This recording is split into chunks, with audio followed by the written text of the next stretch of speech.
فأنا ناصح لإخواني بالصدع بالحق تبيض وجوههم. السكوت في مسألة الحزبية يضرها، فاصدع بما تؤمر وأعرض عن المشركين.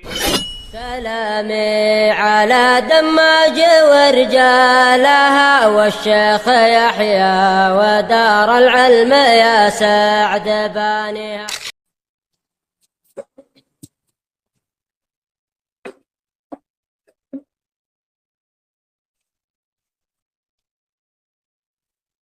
Bismillahirrahmanirrahim. Qala al-mu'allif rahimahullahu ta'ala wal wajhur rabi', dan sisi yang keempat, an naqula idza jawaztum an yakuna al-kalamu wa huwa ma'nan la yakumu illa bimutakallim. Bantahan yang keempat kepada Mu'tazilah yang mengatakan Al-Quran makhluk. Jika kita mengatakan, jika kalian membolehkan atau memungkinkan bahwasanya kalam itu adalah makhluk, padahal dia adalah suatu makna yang tidak mungkin tegak kecuali dengan orang yang berbicara. Nggak mungkin berdiri sendiri. Yang namanya kalam pasti ada mutakalimnya, pasti ada orang yang berbicara. Nggak mungkin muncul begitu saja. Padahal dia adalah sifat yang tidak tegak kecuali dengan orang yang berbicara.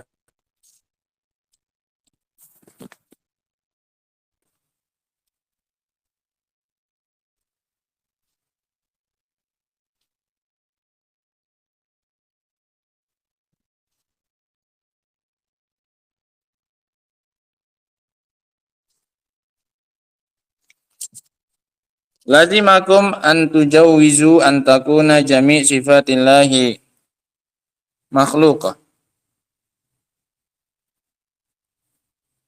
Maka mengharuskan kalian untuk membolehkan semua sifat-sifat Allah adalah makhluk. Jangan dikhususkan hanya sifat kalam saja kalau begitu. Kalau kalian mengatakan kalam itu adalah makhluk, maka sifat yang lain juga bilang apa? Makhluk.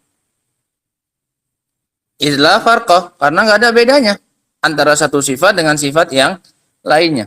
Sebagaimana disebutkan oleh Syekh Ibnu Utsaimin dalam Al-Qawaidul Muslah, bahwasanya pembahasan tentang sebagian sifat itu sama seperti pembahasan tentang sifat yang lainnya.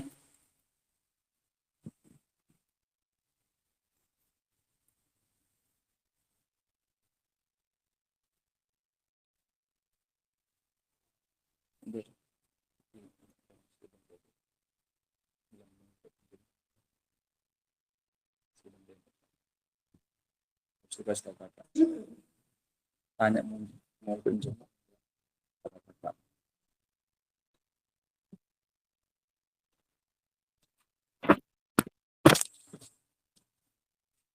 Idla farqah, karena nggak ada bedanya. Pembahasan dalam satu sifat sama seperti dengan pembahasan dengan sifat yang lainnya. Kalau yang satu ditetapkan, maka yang lainnya juga ikut ditetapkan. Kalau yang satu ditolak, maka yang lainnya pun harus ditolak.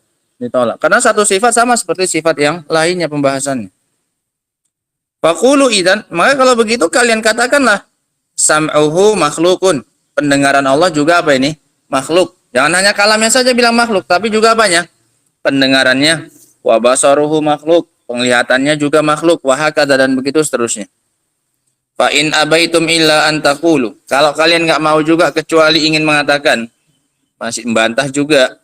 Inna sam'a ma'nan qa'imun bis-sami' la yusma'u minhu wa la yura. Yang namanya pendengaran itu adalah makna yang tegak dengan siapanya? Si pendengar. Baru ada yang namanya pendengaran kalau ada orang yang apa ini? Mendengar. Baru ada sifat apa ini? Mendengar. Kalau nggak ada orang yang mendengar kan nggak ada sifat apanya? Mendengarnya. Siapa yang mau mendengar? Nggak ada orangnya yang mendengar. La yusma' minhu wa la yura. Nggak bisa diperdengarkan darinya, tidak pula bisa terlihat. Ini kan nggak bisa diapa-apai, sifat pendengaran ini mana? Nggak bisa. Wujudnya mana? Nggak bisa diraba, nggak bisa diketahui. Sifat apa ini? Pendengaran, kata mereka. Bikhilafil kalam, beda dengan sifat apa? Kalam, kata mereka. Kalau sifat kalam, fa innahu jaizun annallaha yakhluqu aswatan fil hawa fatusma. Kalau sifat berbicara, mungkin bagi Allah untuk menciptakan suara-suara di udara, kemudian suara itu didengar, bisa diketahui, bisa diraba. Oh, ada apa ini? Suara. Ini sifat berpembicaraan, bisa didengar. Nah, kalau sifat pendengaran gimana kita tahu ada yang namanya pendengaran? Nggak mungkin. Kecuali harus ada orang yang mendengarkan, baru muncul sifat apa ini? Mendengar. Faqulna lakum, maka kami katakan kepada kalian, lau khalaqa aswatan fil hawa, kalaulah memang Allah menciptakan suara-suara di udara, fasumi'at, kemudian suara itu terdengar, lakanal masmu' wasfan lil hawa, maka suara yang terdengar tadi itu akan menjadi sifat bagi siapa? Udara. Talha, cuci mukanya, cuci mukanya, cuci mukanya. Maka yang didengar tadi jadi sifatnya siapa? Si udara. Kenapa? Didengar dari siapa? Didengar dari siapa? Dari udara. Berarti itu sifatnya siapa? Udara. Nah, wa hadza antum bi anfusikum la taquluna. Dan ini adalah sesuatu yang kalian sendiri nggak mengatakannya. Kalian sendiri nggak meyakini suara itu adalah sifatnya siapa? Udara tadi. Fa kaifa tu'iduna sifa ila ghairi mausufiha. Maka bagaimana mungkin kalian mengembalikan sifat kepada yang bukan pemilik sifatnya? Masa yang berbicara Allah kemudian dikatakan itu sifatnya siapa ini? Udara, karena Allah menciptakannya di udara. Nggak mungkin. Nah, hadhihi wujuhun arba'ah. Ini sisi-sisi yang 4. Kulluha tadullu ala annal qawla. Artinya dilazimkan mereka, ikhwan. Kalau mau mengatakan kalam itu adalah makhluk, maka konsekuensinya sifat-sifat yang lain pun juga apa ini? Makhluk. Kalau kalian bilang, oh kan mungkin Allah menciptakan suara pada udara, kemudian suara tersebut terdengar dari udara itu. Makanya kita katakan kalau begitu, kalam tersebut miliknya siapa? Sifatnya siapa? Si udara. Dan kalian nggak mengatakan itu. Karena itu mengembalikan sifat kepada bukan pemilik sifatnya. Ini adalah sisi yang 4. Kulluha tadullu ala annal qawla bi khalqil Qur'an batil. Semuanya menunjukkan bahwasanya pendapat yang mengatakan Al-Quran adalah makhluk itu adalah batil.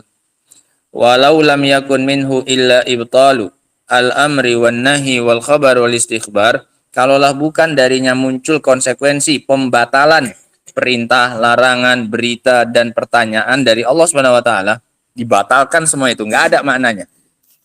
Lakana dzalika kafiya. Niscaya itu sudah apa ini? Cukup. Ini konsekuensi yang keberapa kemarin? Yang kedua. Itu berarti paling parah konsekuensinya. Menunjukkan nggak ada lagi gunanya Allah menyuruh, Allah melarang, Allah ngasih berita, Allah mempertanyakan sesuatu, nggak ada gunanya. Kalau Al-Quran itu adalah apa ini? Makhluk. Selesai dari ayat yang pertama, dan ayat yang kedua. InsyaAllah ta'ala akan kita katakan yang kita baca pada pertemuan berikutnya insyaAllah. Wallahu ta'ala alam bissawab. Alhamdulillah. Ikut. Enggak. Udah nggak sampai 8.